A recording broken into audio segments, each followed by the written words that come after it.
Why do we fall for the narcissist Hoover? I'm Elizabeth Shaw. Welcome back to the channel. If you are new to the channel, this channel is all about the narcissist personality disorder to give you more understanding of what you might have been through throughout your life, the people you might have been dealing with or are dealing with within your life, how to handle those people if you cannot go no contact, how to handle yourself around those people, and how to recover from narcissistic abuse to create a much happier life for you. If you are new to the channel and you find the information helpful, please do subscribe. So this video is about the narcissist and their Hoover, why we can fall for their Hoover so easily and what signs to look out for within a narcissist Hoover. There is a few videos on this channel about the Hoover, and I do start with the same thing, which is the Hoover. The term Hoover comes from the vacuum cleaner, which is a brand of a vacuum cleaner. So what we mean by Hoover is a narcissist will come along to hoover us back up, to suck us back in to their games. And most people talk about this after the discard or after you've ended the relationship. Most people assume, and rightfully assume, that the Hoover is something that is done after the breakdown of the relationship, when in fact the Hoover is often done throughout the relationship, and which is why we can almost become programmed into accepting that behaviour as normal and then fall for the Hoover time and time again, not realising that their treatment of us gets worse and how we end up feeling gets worse. So with the Hoover, what they do is they offer us some crumbs of hope. They offer us those crumbs of hope, and we buy into those crumbs of hope, as we often have no reason to not believe someone. We have our confidence within them, we have our belief and our trust within them that their intentions are coming from a well-meaning place. So when they offer us these crumbs, and some can be grandiose gestures, we buy into that. And then when they don't deliver on these gestures, when they don't deliver on these grand gestures, when they keep offering us these crumbs, but they don't clean up after themselves, they don't deliver on their promises, when we then question them or take action for ourselves, the narcissist, through many manipulative methods, will often project or blame shift or gaslight, cause those arguments, the word salad, towards us to distract us from the fact that they haven't delivered those promises. Do this by then selling us another dream of the future to distract us of the one that they haven't already delivered, with lots of different ways. And there's lots of ways we can end up trapped in the cycle of a narcissistic relationship, from the trauma bond, the chemical addiction, not seeing the emotional abuse from what it is, fear of reactions from the narcissist, financial abuse, not having the final or not believing we've got the financial ability to escape the narcissist, isolated from friends, family, support. There's lots of reasons we can stay trapped in the dynamics of a narcissistic relationship, whether that's a boss, a parent, a friend, a sibling, or a partner. We can stay in that cycle for many reasons, and one of those reasons is that hope, because the narcissist will give us that hope of something, but they will rarely deliver that hope, and they suck us back in by making those false promises of the future to distract us from the ones that they haven't delivered. Or they blame us for why they haven't delivered, or they gaslight us with the fact that they never even said what they actually did say. They actually hoover us in the idolization stage through their many different love bombing techniques. They are hoovering us, they are sucking us in to their reality. They are getting us to believe and to trust within them, to put our hopes and our dreams in them, working together to be able to make those dreams come true as a partnership. And even with a boss, when you've got some goals for your working life, the boss will offer you those dreams of achieving those goals. So it keeps you locked within that job, that career, not realising that it's not going anywhere, because the narcissistic boss is forever offering you something that they will fail to deliver on. Parents are the same, they will forever offer, and if you do something to please them, they might deliver just to keep you distracted from what's truly happening, but it's only ever on their terms. Narcissistic people hoover because to them it is all about gaining control and gaining attention and living in their reality, how they want things to go, and they want people to go along with them. So throughout that idolization stage, they mirror you, they match you like for like, they discover what you want out of life and then they deliver it back to you. So when you are meeting new people for the first time and they're asking about you, don't give too much information of yourself away to them, because narcissistic people will use this against you. They gain your trust, they gain your confidence, they gain the information, and then they use it against you. Also ask them questions about themselves, where they would like to see their lives going, and try and do it before you've given too much information about yourself, because a genuine person would be able to have that two-way conversation. A narcissist in the beginning, not always, but in the beginning, tends to want to talk about you and find out about you, and once they've got that information, they then tend to want to talk about themselves, and they are no longer interested in you.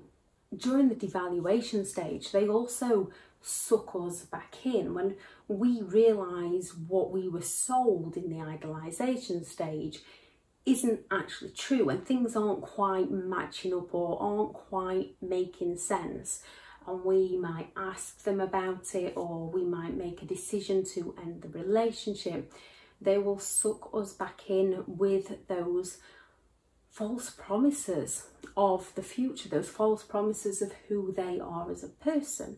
But at the same time, they will be belittling us, they will be pulling us down, they will be invalidating our feelings, they will be causing that emotional distress to get us in that state of hypervigilance, to get us reacting to their behaviour, so that they can then twist it around and blame their behaviour on us. It will somehow always be our fault.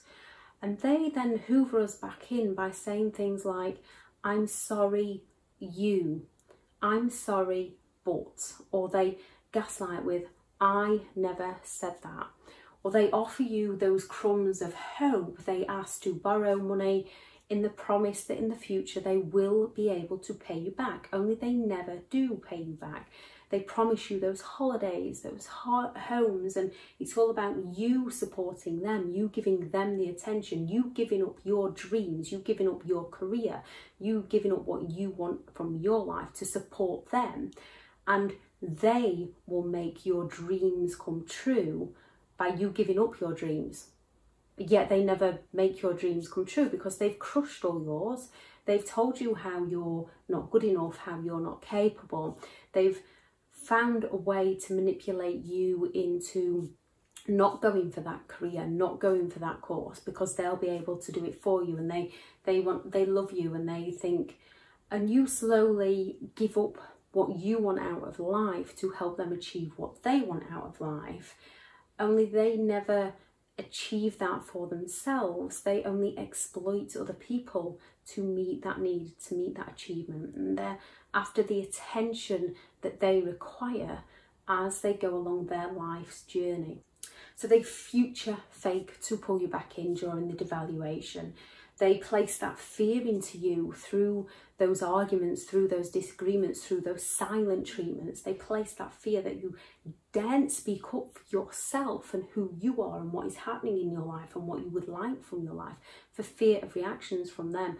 Also, because they've isolated you from support, you fear abandonment from them. They pull you back in with the love bombing, they pull you back in with the promises as they'll go to counselling, they guilt trip you with the fact that if only you help them, they will change for you.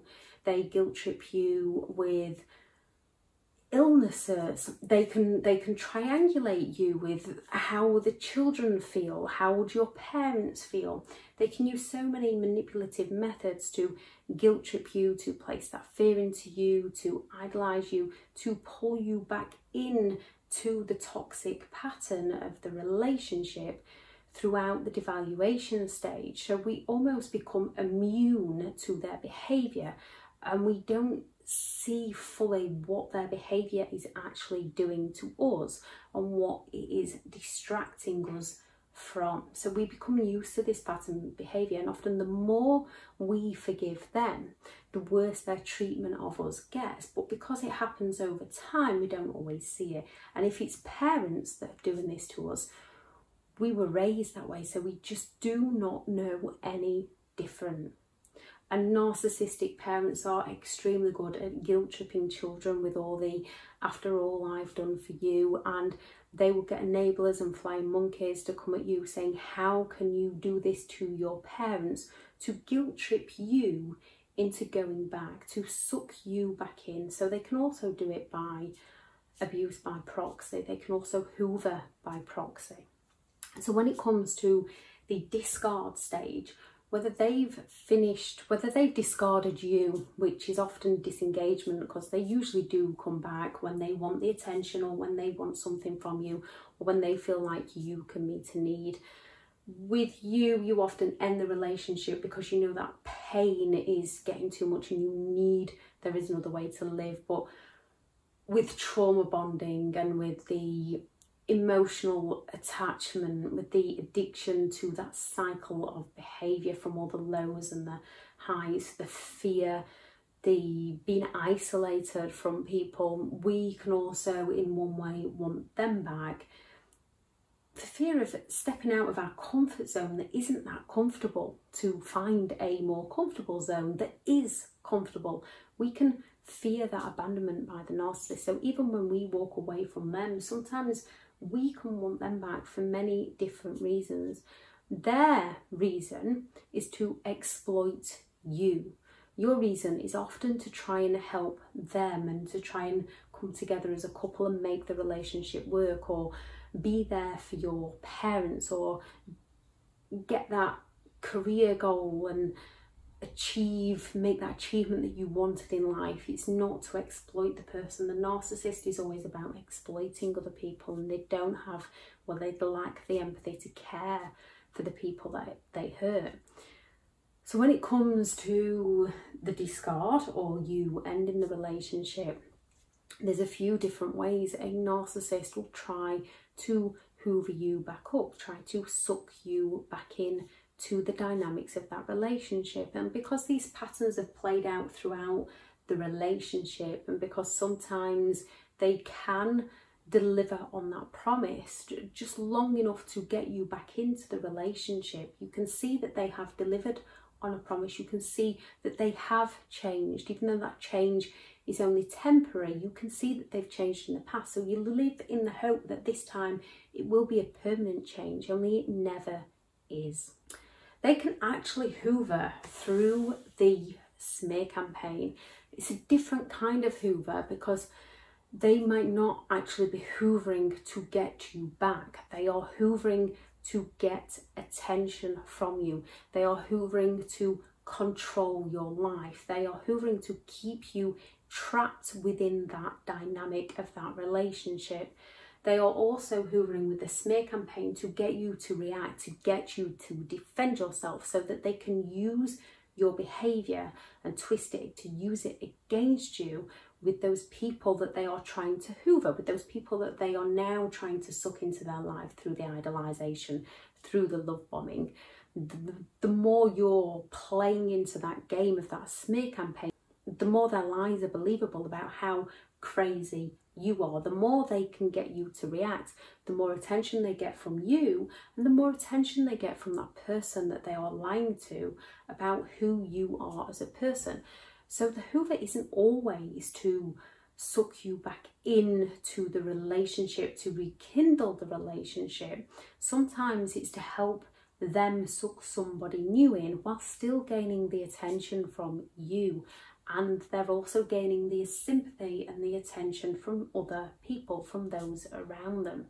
The more we chase them, the more ammunition they tend to have against us, which is why when it comes to a smear campaign, the best thing you can do, as difficult as it is, because it's human nature to want to defend ourselves, the best thing you can do in a smear campaign is stay out of it, because then people have only got the narcissist words to go on. They have no longer got your actions, because people don't always see that you've been baited or provoked.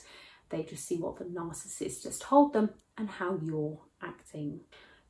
They hoover within the court system, within child custody cases and divorces, to keep that control over you, to keep that attention, gaining that attention from you. They use the court system, where we use the court systems to get restraining orders so that they can no longer come near us, to get that divorce, to get that closure. A narcissist will go all out to drag a divorce out. A narcissist will go back time and time again for custody battles, because whatever they are given, they always want more. And in this sort of situation, you have got to stick to your truth. You've got to stick to your reality. You've got to stick to what is rightfully yours, because they might offer you a compromise with one hand, but they'll be playing a game with another. And that will then cause anger and resentment within you when you find out that you've been duped by them yet again, causing them reactions, helping them in their smear campaign, helping them in their court cases against you.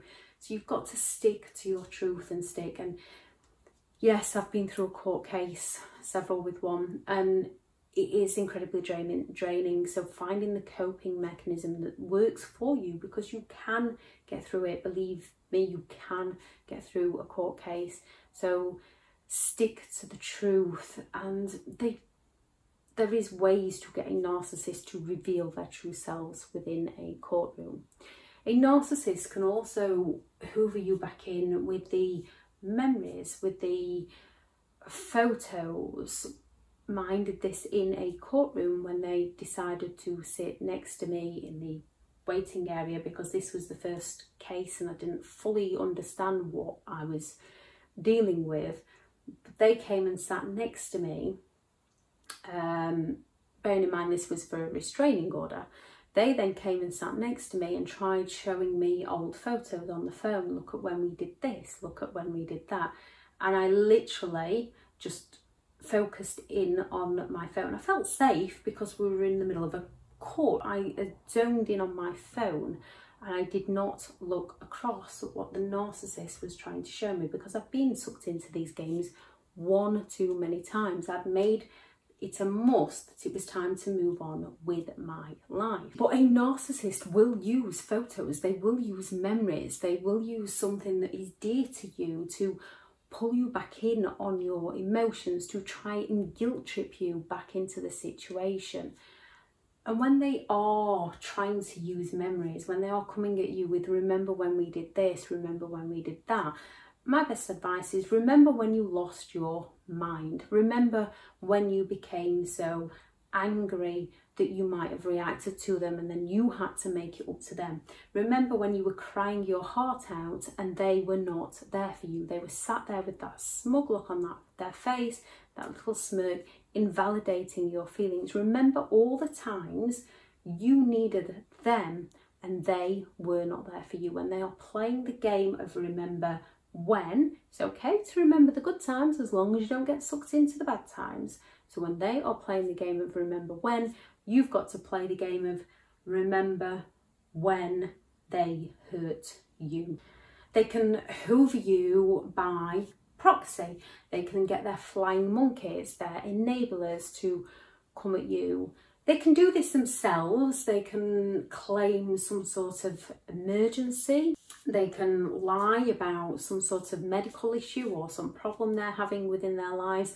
They might not come to you directly, they might get their flying monkeys or their enablers to come to you to make you feel more guilt, because you're no longer saying to the narcissist you're not going to be there for them because you've worked out who they are as a person.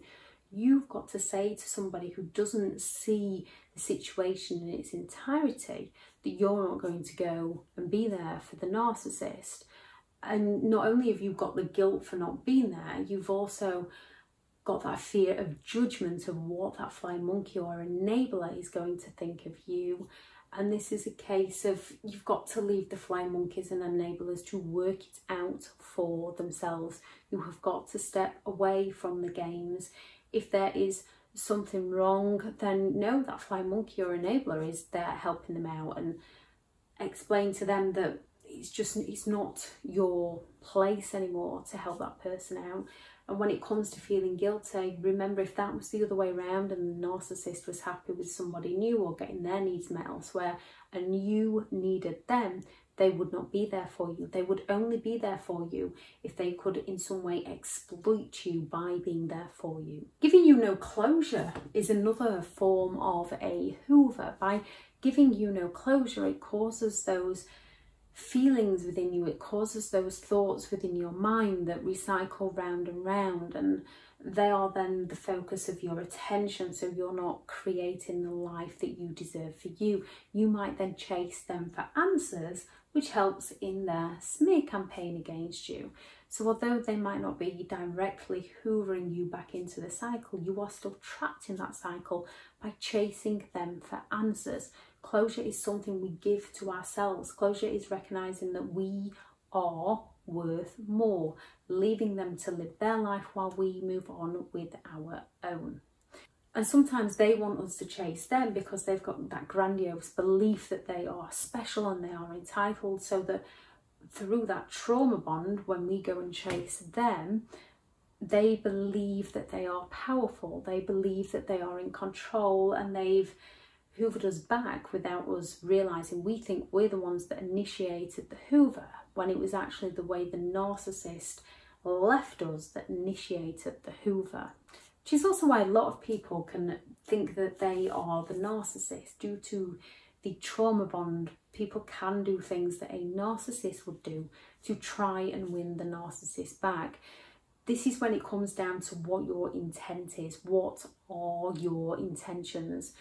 When your intentions aren't to exploit somebody else, when your intentions are because you care about that person, you care about making the relationship work, you're not doing it from a narcissistic viewpoint. You're doing it from someone who cares about other people, someone who's trauma bonded, somebody who's living in that hope that you will be able to make it work with the very person who is doing all they can to make sure it doesn't work, while keeping you locked within that toxic cycle. Another Hoover in the discard is when they send you that happy birthday message, or they send you that Christmas card through the post, or they get someone else to get in touch with you. And survivors of narcissistic abuse can often want to do this because they are wondering how they are.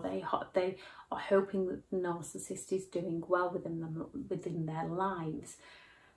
A narcissist does this because they want to either try and win you back or sink you in some way. There is a difference between the two behaviours. Again, it's all about what your intentions are behind the behaviour. For example, if you've got children with a narcissist and it's Mother's Day or Father's Day, you might want to send the children a card, send the parents a card from the children, because you believe morally that is the right thing to do. A narcissist will do this to try and make you feel guilty, or to try and hoover you back in, to try and find a way to manipulate the situation. And when they're coming at you with things like the happy birthday and happy Christmas, what you've got to remember is all the birthdays, the Christmases, the special occasions that they destroyed. They destroyed these while they were with you and apparently cared and loved you. So just because they're not with you, why are they interested now? Why are they sending you that happy birthday message now? What is their motive behind sending that happy birthday message? when they never treated you on your birthday. They always made you cry on your birthday. They always made you cry at Christmas. They always caused that anger and resentment with you. They always failed to deliver on those plans they made with you. So what's the difference now? The difference is they're coming back for the Hoover. They're coming back to get that attention. Yes, we do have some narcissists that go all out on birthdays and Christmases and special occasions, as long as they are the centre of attention. Those narcissists don't tend to use that as a Hoover though, although some do. They are still people, they are still different individuals, and as much as we can try and work out their motives from the characteristics of the traits of the disorder and the stories that survivors have been through, we never truly know what they are actually thinking. The Hoover that they can do within the love bombing, actually, because they can say they tried counselling and things like that with the ex, but the ex is crazy, so it didn't work. And then because they're smear campaigning the ex, or because they discarded the ex without any closure, so the ex is chasing, it looks like the ex is crazy, and it looks like the narcissist did try to help them and had to find a safe way out. In the devaluation stage, they will come at you with those false promises, and they will come at you with the let's go to counselling, let's get married, I'll change, you're the only one for me, I'm sorry, you. They will come at you with these things throughout the devaluation stage. So when they come at you and they've discarded you, or you've left them, and they come at you with the things of I will change, you can see from the devaluation stage that they said they would change, and they did actually change. So maybe this time they mean it. When you create the dreams of getting married in the love bombing stage, and then they dash those dreams, and then during the devaluation stage, they use those dreams to keep hoovering you back in, to keep sucking you back into their games. So they're always in your mind, you've made those plans. When they come for the Hoover after the discard, or after you've left the relationship with these promises of these marriages, you think that this time they might actually mean it. And some might actually deliver on it just to suck you back in. But again, as soon as they've sucked you back in, their treatment of you becomes worse. And the classic, can we just be friends, so that they can keep their tabs on you. They might want to arrange just to talk to you. They might leave some belongings behind. They might keep some of your belongings. There is lots of different methods that a narcissist uses to hoover you, to suck you back into their games throughout the entirety of the relationship. And how we stop this is we stop playing their games. We stay in our own lane. We create our life for us. Those dreams that we wanted for us, we go and achieve for us. Those courses we wanted to do, we now take the opportunity to go and do them. That career we wanted, we go and find the career that we want. We take the opportunity to achieve that for ourselves. If the boss we are working for is not helping us, we go and find a new boss, often not telling the boss you are working for if they are narcissistic, because they will find a way to sabotage you. So it's always best to find that job before you leave that job, which you can feel guilty about. You can feel like you're letting them down, but this is when you've got to remember how much they let you down. It's okay to treat people how you want to be treated, but sometimes you've got to treat people how they treat you. And I'm not saying go and be abusive towards someone. What I'm saying is if someone falls silent on you because they don't get their own way, and they will stay silent until you turn around and beg and plead with them and make it up to them, even though they probably started the situation in the first place. Silent treatment, a whole new video. We have to then be silent on them, because that is a language they understand. But we are not being silent on them to get them to chase us. We are not being silent on them to hurt them. We are being silent on them to leave them to go and live their life while we go and live our life. When a narcissist doesn't give you the information that you believe you deserve, that is usually to twist your emotions and to play you against yourself.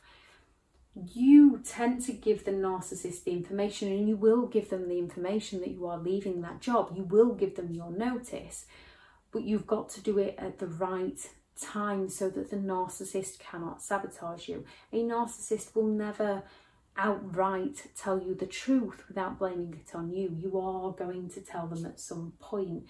It's the same with leaving a toxic relationship. A narcissist can up and leave without giving closure. And this is to cause you that pain, and because they're just doing what they want to do, they're just meeting their own needs. You can feel bad for leaving a relationship without telling them. This is for your safety. Those that lack empathy can be extremely dangerous, especially when they feel like they're losing control. You are not telling them that you're leaving to be cruel. You are not telling them for your own safety. There is a difference. We have to look at what the intent is behind the behaviour to see what the difference is between the two dynamics of the behaviours. So the next time the narcissist comes for that Hoover, comes with those grand gestures, remember when they failed to deliver the last time. Remember how the last time you forgave them, the treatment of you got worse. Remember that cycle that just keeps repeating time and time again, and start a new cycle for you, a much happier one for you, without them sabotaging your dreams, creating those visions, creating those passions, creating something within your life that makes you want to jump out of bed in the morning. And even when we've got those things, we can still have those mornings where we don't want to get out of bed. We can still have those days that just don't seem to be going our way. But when we've got something to work towards for us, it can give us that boost to keep going, especially in those moments when we don't want to keep going. You can and you will recover from this. I shall add in the description the online courses that are available that give a bit more information on the dynamics of narcissistic people and different methods to recover from narcissistic abuse. This video is also going in a playlist which will hopefully be running order of the manipulative methods narcissistic people use, so that once we are aware of their behaviour, we can recognise the pattern and we can step away from them, get those games that the narcissists play, and move on to a better life for ourselves. Please add in the description a Hoover you received from the narcissist to help those reading through the comments see the different kind of Hoovers, as they might recognise one that I haven't mentioned in the video, because there are many that you've mentioned in the comments, because we are a community trying to help each other out. Thank you very much for listening. I hope everyone has an amazing day. Bye.